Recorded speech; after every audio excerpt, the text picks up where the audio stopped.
तपिश लगती है, लगते लगते पानी गर्म हुआ, उस आग की तपिश से पानी खौलने लगा, और जब खौलने के इस मियार तक पहुंचा तो फिर वो उबलने लगता है, उसमें झाग पैदा हो जाते हैं, उसमें झाग, उसे क्या कहते हैं, बुलबुले कहते हैं, बबूले उठने लगते हैं।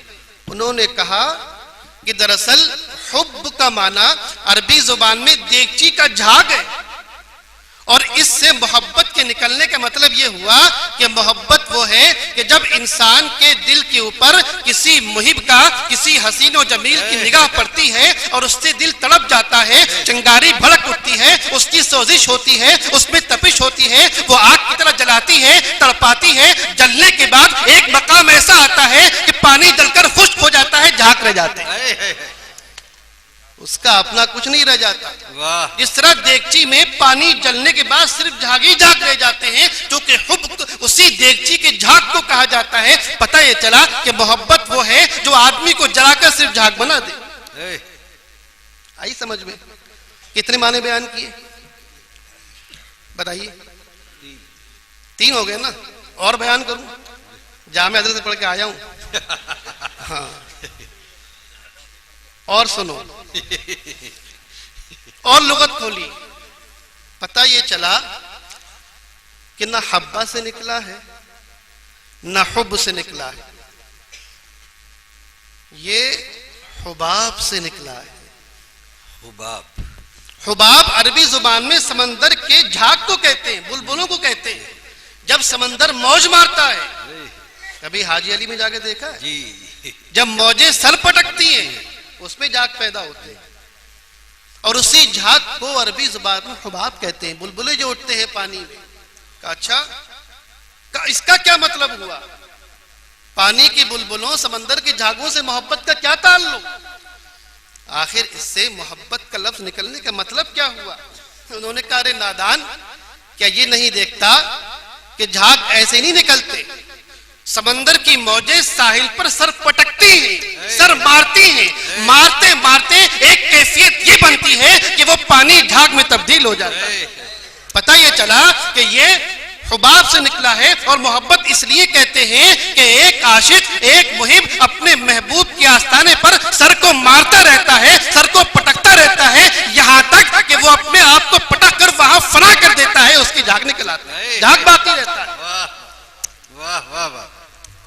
4 का नहीं भाई, दरअसल अरबी जुबान में एक लफ्ज हब आता है, हे पे जबर के साथ, हब्बुन, और हब्बुन अरबी जुबान में घड़ौची को कहते हैं। अब मराठी लोग घड़ौची समझ नहीं पाएंगे, बदायूं वाले समझ गए है ना जी, यूपी वाले समझ गए। घड़ौची की 4 लकड़ियां होती हैं, पाए बना लिए जाते हैं, एक लकड़ी ऊपर रख दी जाती है, उस पर घड़ा रख देते हैं, मटका रख देते हैं, क्योंकि नीचे से गोल होता है, जमीन पे रखेंगे तो गिर जाएगा। घड़ौची के ऊपर घड़ा रख दिया जाता है। घड़ा पूरा भरा हो तब भी घड़ौची बेचारी बैठी हुई है, आधा हो तब भी घड़ौची बर्दाश्त कर रही है, घड़ा खाली रख दो तब भी घड़ौची मना नहीं करती। समझ में आई?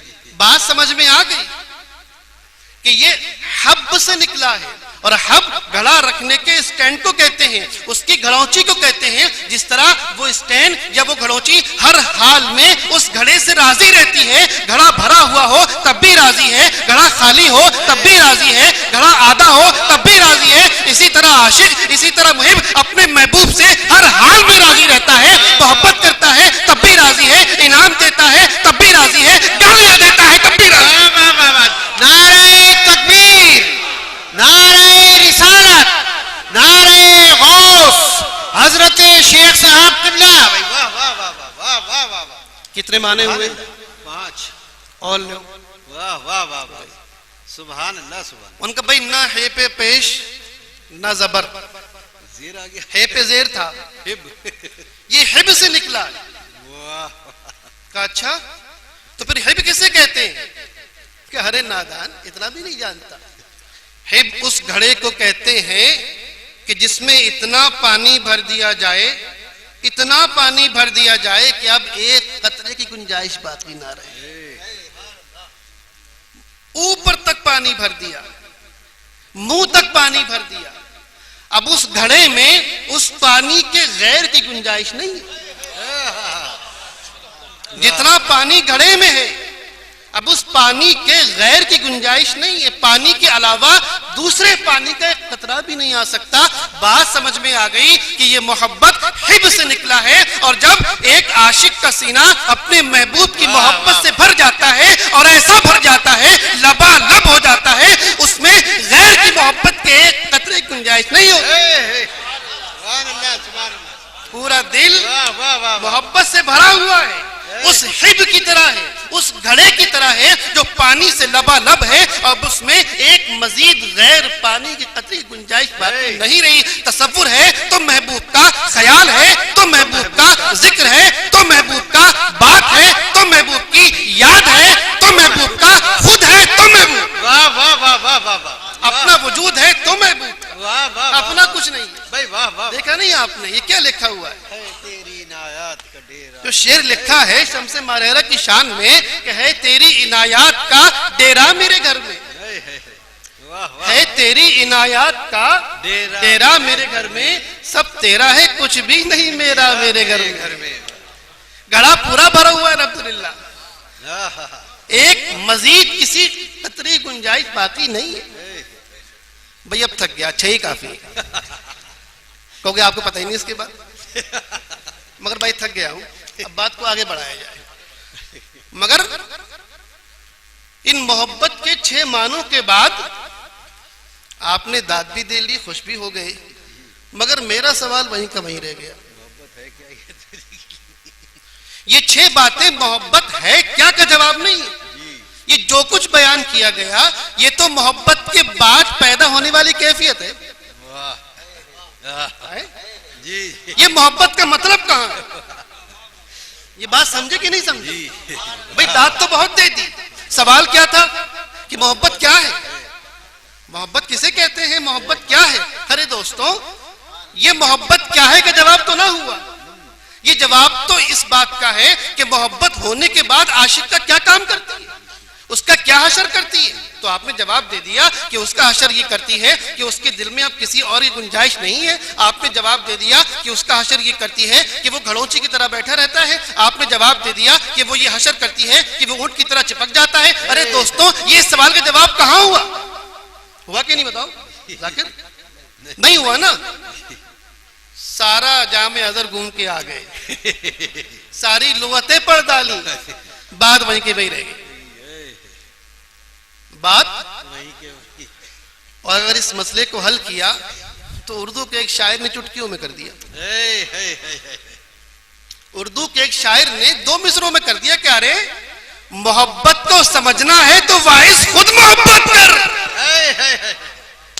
मोहब्बत को समझना है तो वाइस खुद मोहब्बत कर, कि साहिल से कभी अंदाज है तूफान नहीं होता।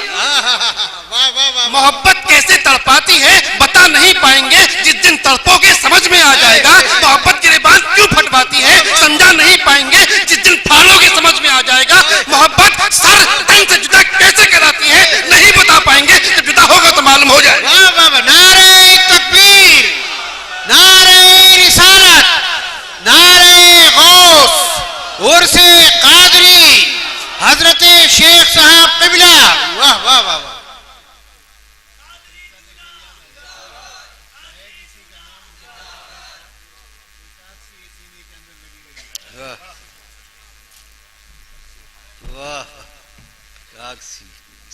बात समझ में आई कि नहीं आई? हजरत ने बड़ी अच्छी रहनुमाई फरमाई। एक और शेर सुनाया, भूल गया मैं। शायद शेफ्ता शायर ने बहुत बड़ा उर्दू का कहता कि शायद इसी का नाम मोहब्बत है शेफ्ता, शायद इसी का नाम मोहब्बत है शेफ्ता। एक आग सी है सीने में, सीने के अंदर लगी हुई। आय हाय, ये बात तो बिल्कुल वैसी हो गई कि किसी से पूछा जाए